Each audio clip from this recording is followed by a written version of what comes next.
부흥의 마지막 시간이라고 그러고 또 이렇게 모처럼 왔다고 그러고 이래서 상당히 부담을 갖는데요.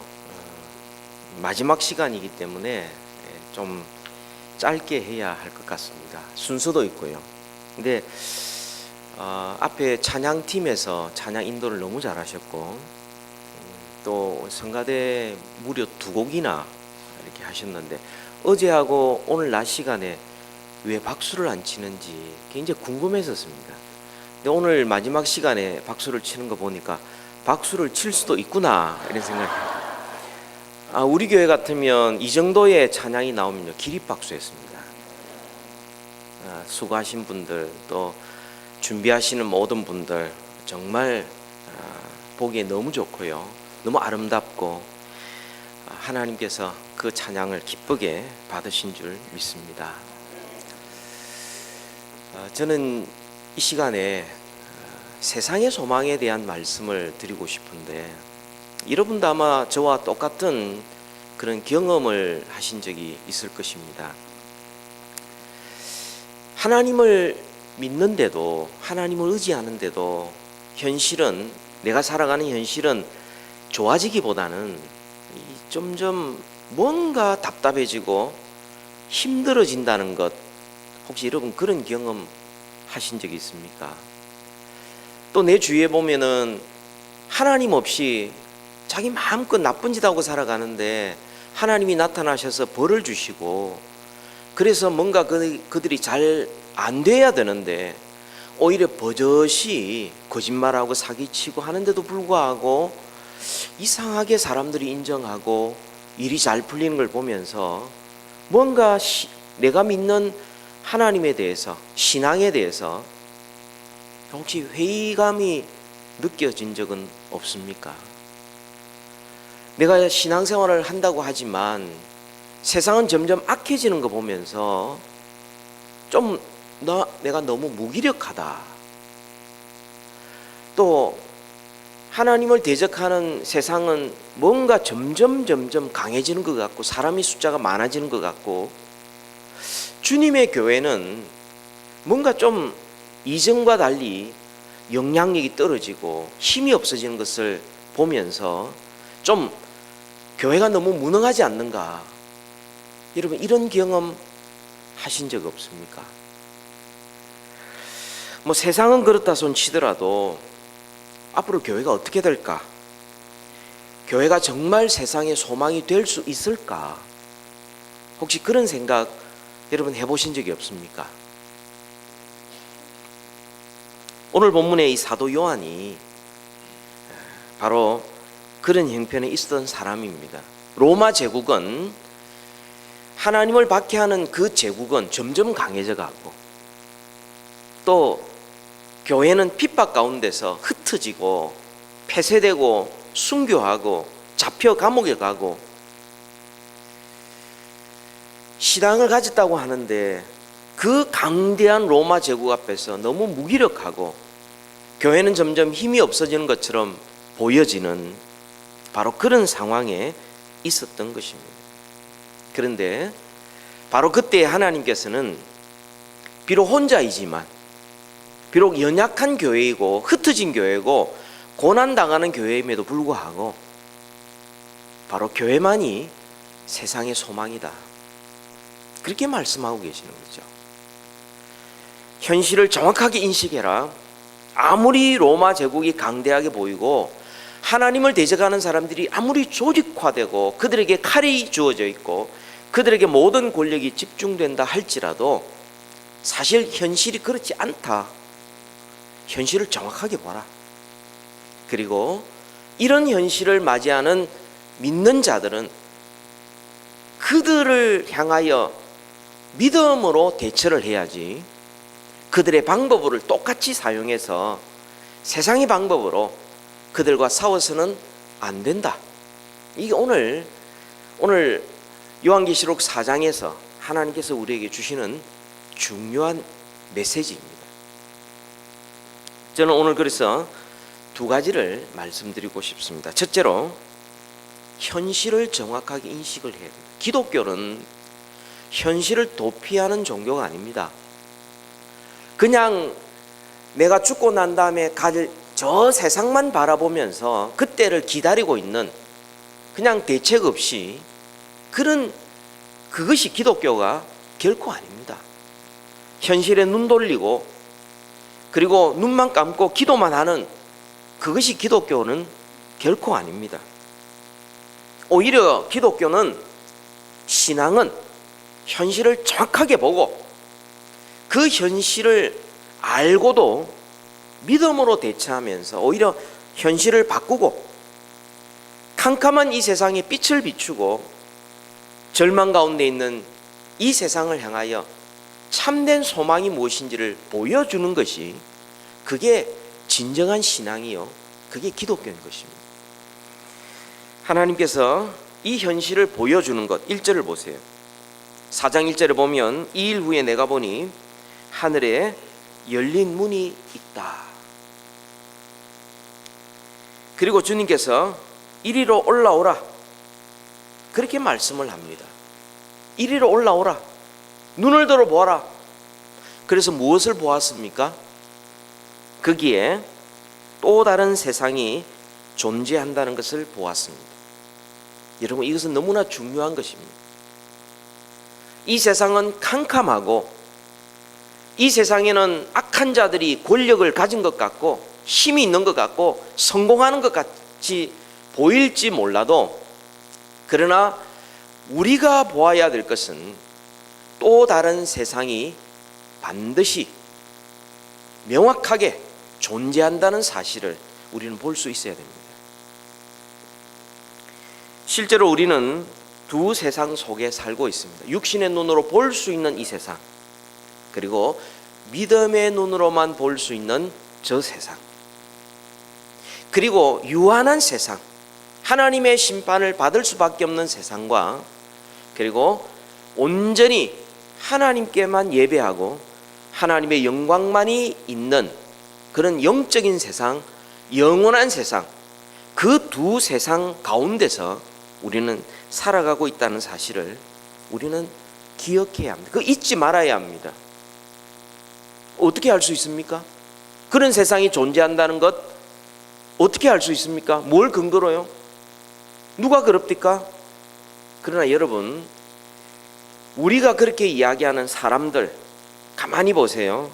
사람들이 그런 인식의 한계를 가지고 있고요, 그리고 논리적으로도 오류가 많이 있습니다. 우리가 어떤 것을 믿고 어떤 것을 결정하고 이렇게 판단한다고 그러지만 사실상 우리가 그렇게 믿을 만한 존재가 아닙니다. 눈으로 보이는 것들 때문에 우리는 가장 많이 속습니다. 귀로 듣는 것들 때문에 우리는 가장 많이 흔들립니다. 그리고 내가 한 행동, 내가 판단하고 제일 좋다고 생각했던 그것 때문에 우리는 가장 많이 후회하는 존재입니다. 그게 사람이에요. 소리가 너무 커도 안 들려고, 너무 작아도 듣지 못하고, 너무 멀리 있어도 볼 수 없고 너무 가까이 있어도 못 보는 존재가 바로 사람입니다. 우리는 그렇게 연약하고 한계를 가진 사람들이에요. 그러나 영원히 변치 않는 것, 1.1핵도 변함이 없는 것, 그게 뭡니까? 하나님의 말씀이지요. 하나님의 말씀이 우리에게 보여주는 게 뭐냐면, 온 세상이 캄캄하고 보이는 것이 없다 할지라도 이리로 올라오라, 또 다른 세상이 있다, 내가 너희에게 보여주겠다, 영적인 세상이 있다, 하나님이 계시는 바로 그것이 있다, 하나님이 통치하시는 바로 그 세상이 있다. 우리는 그것에 대하여 우리는 분명하게 현실을 인식해야 합니다. 눈에 보이는 세상만이 전부가 아니라는 것이죠. 또한 우리가 현실을 인식할 때에 우리는 중요한 사실이 뭐냐면, 보이지 않는 저 세상이 보이는 이 세상을 다스린다는 것입니다. 영원한 세상이 유한한 세상을 다스린다는 거죠. 하나님이 계시는 그 세상에서부터 이 세상의 모든 통치가 시작이 된다는 것입니다. 여러분 1절에 보시면은 이리로 올라오라, 이후에 마땅히 일어날 일들 내가 내게 보이리라. 마땅히 일어날 일들, 아직까지 이 세상에 일어나지 않았어요. 그러나 하나님께서 계신 그곳에는 마땅히 되어질 일이 이미 계획되어졌고, 그 일을 하나님께서 이루시기로 작정하시고 모든 계획이 다 이루어지는 상태, 그 하나님께서 이 세상을 다스린다는 사실, 이것을 우리는 잊지 말아야 합니다. 이것이 현실입니다. 우리는 지금까지 거꾸로 생각했죠. 보이는 세상이 전부인 줄 알았어요. 그리고 이 세상에 살고 난 다음 그 다음에 저 세상으로 간다고 생각을 했었습니다. 그렇지 않습니다. 우리가 보이는 이 세상 누가 다스리느냐? 사람이 다스리지 않습니다. 사람은 유한한 존재들이에요. 역사가들, 정치가들 아닙니다. 어떤 집단 조직 아닙니다. 하나님께서 다스립니다. 우리가 그것을 매주일 우리가 고백하고 있지 않습니까? 여러분 주기도문을 외우실 때에 뜻이 하늘에서 어떻게 해요? 이루어진 것 같이 땅에서도 어떻게 해요? 이루어지기를 소원합니다. 누구를 통하여? 믿는 자들을 통하여, 주님의 교회를 통하여. 하나님께서 이 세상을 통치하고 계십니다. 근데 왜 이 세상이 이렇게 악합니까? 하나님께서 모르고 계십니까? 힘이 없어서 그대로 두고 계십니까? 아니죠. 하나님은 인내하고 계시고 한 사람이라도 더 구원 얻기 위해서 기다리고 계시다는 사실. 그래서 악한 자들 속에서 하나님은 믿는 자들을 연단시키시고 주님의 교회를 세우셔서 이 세상을 향하여, 이 세상이 전부가 아니다, 다른 세상이 있다, 영원한 세상이 있다, 보이지 않는 세상이 있다, 믿음으로만 보는 세상이 있다, 하나님이 그것을 통치하시고 앞으로 이 세상도 하나님께 그 뜻이 이루어질 것이고 주의 나라가 임할 것이고 하나님께서 지금도 이 세상을 통치하고 계시다. 여러분 계시록 4장에서 보좌라는 말이 몇 번 나오는지 한번 세어보셨습니까? 무려 14번 나옵니다. 무려 14번. 보좌가 뭡니까? 통치하는 자리입니다. 하나님께서 통치하고 계신다. 여러분 사도 요한의 입장에 한번 대보세요. 자기의 동료가 잡혀갑니다. 감옥에 갇혔습니다. 죽었다는 소식이 들립니다. 교회가 박해를 받는다는 소식이 들립니다. 로마 군대는 점점점 커져갑니다. 악한 자들이 온 세상을 완전히 장악한 것 같습니다. 그때 하나님께서 눈을 열어 이리로 올라오라. 내가 너희에게 앞으로 되어질 일을 보여주겠다. 또 다른 세상이 있다. 이 세상에 대한 소망을 가진 사람만이, 저 세상을 바라보는 사람만이, 믿음의 눈을 뜬 사람만이 세상의 소망이 될 수가 있다. 세상만 바라보는 사람은 결코 세상의 소망이 될 수가 없습니다. 영원한 세상 바라보는 사람, 하나님의 보좌를 바라보는 사람, 악한 세상임에도 불구하고 하나님이 알고 계시고 통치하고 계시고 마지막에 심판하실 것이고 다음에 완전히 회복하실 것을 믿음으로 바라보고 그 주님 앞에서 충성하는 사람, 그 하나님을 예배하는 교회, 이것이 세상의 소망이라는 거예요.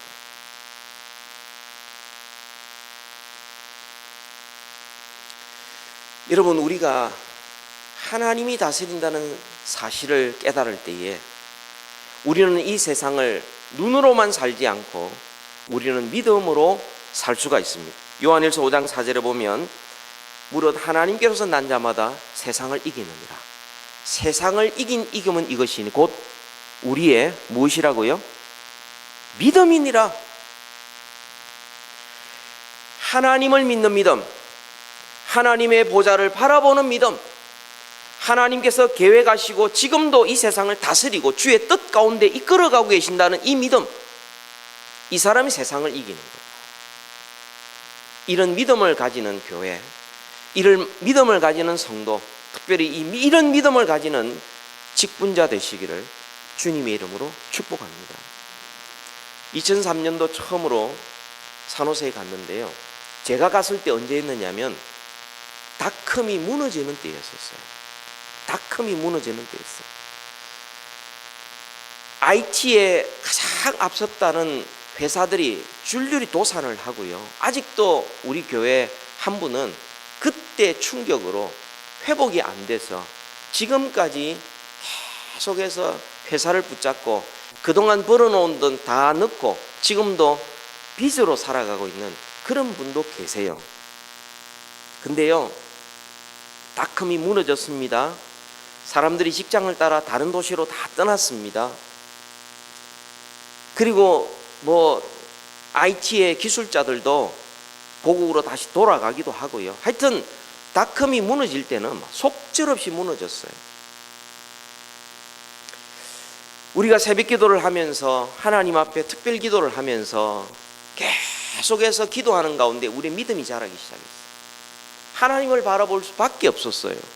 현실은요, 닷컴이 무너져서 다들 실직이 되는 그런 상황이었어요. 하루아침에 회사가 문을 닫고 그 다음에 본격적으로 중국으로 다 회사가 옮겨가는 그런 상황이었어요.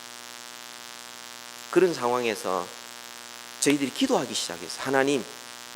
하나님께서 온 세상의 주인 아닙니까? 회사의 주인도 하나님이시요, 온 세상의 경제도 주님이 다스립니다.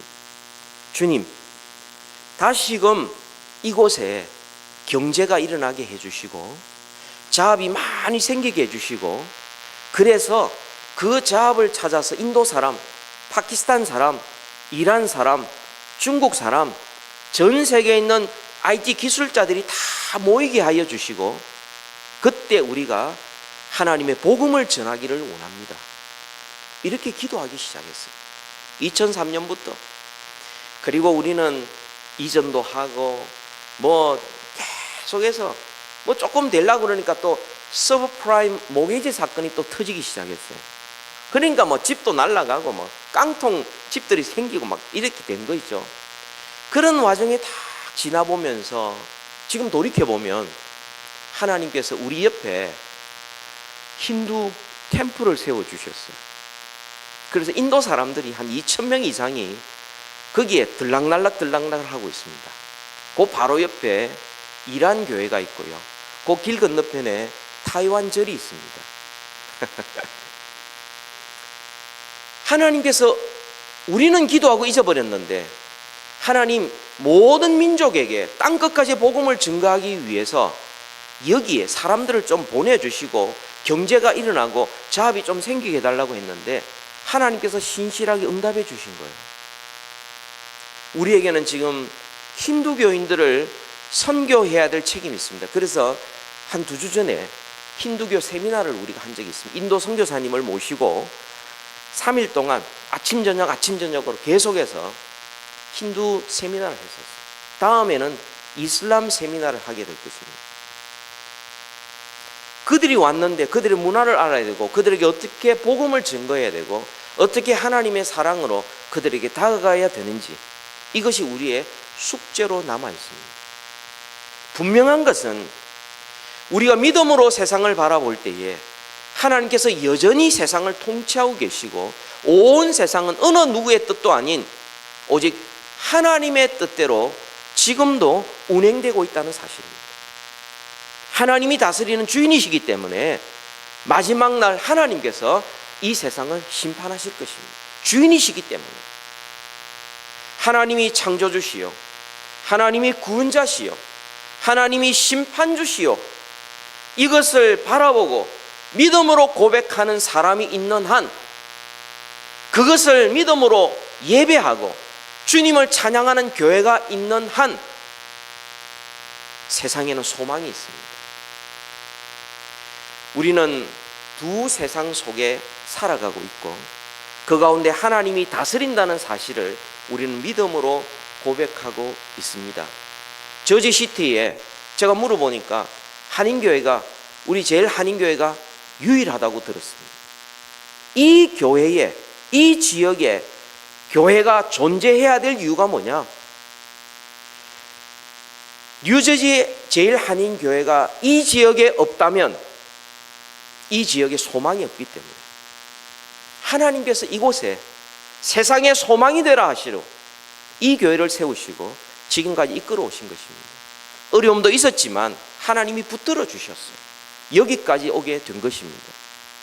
이제 직분자들을 주님이 세우고 계시는데, 주님께서 세우시면서 주님은 또 다른 세상이 있다, 그리고 그 세상이 지금 눈에 보이는 세상을 다스리고 있으니 눈에 보이는 대로 살지 말고 보이지 않는, 그러나 분명히 이 세상을 다스리는 하나님 앞에 충성하셔서 세상의 소망이 되라고 직분자를 세우고 계신 줄 믿습니다. 부디 바라기는 뉴저지 제일 한인교회가, 한인장로교회가 세상의 소망이 되는, 그래서 늘 모일 때마다 하늘에서는 주 외에 누가 내게 있으리요, 땅에서는 주밖에 나의 사모할 자 없나이다. 그 영원한 세상을 바라보면 바라볼수록 이 세상에 하나님을 증거할 수 있고 하나님을 보여줄 수 있고 세상의 소망의 빛을 비출 수 있다는 것을 기억하시고 세상의 소망이 되는 아름다운 교회, 아름다운 성도 되기를 주님의 이름으로 축복합니다. 기도하겠습니다. 살아계신 주님, 은혜를 진심으로 감사합니다. 저지시티에, 뉴저지와 뉴욕에 세상의 소망이 되라고 뉴저지 제일 한인 장로교회를 세워주심을 감사합니다. 지금까지 주님께서 이끌어 주시고 영광을 받으시고 주의 뜻을 이루어 주셨는데, 앞으로 더욱더 그 영원한 세상을 비추게 하여 주옵시고 증거하게 하여 주옵시며 보이지 않는 하나님 앞에 충성하게 하여 주셔서 세상의 소망이 되게 하여 주옵소서, 빛이 되게 하여 주옵소서, 소금이 되게 하여 주옵소서. 예수님 이름으로 기도하옵나이다.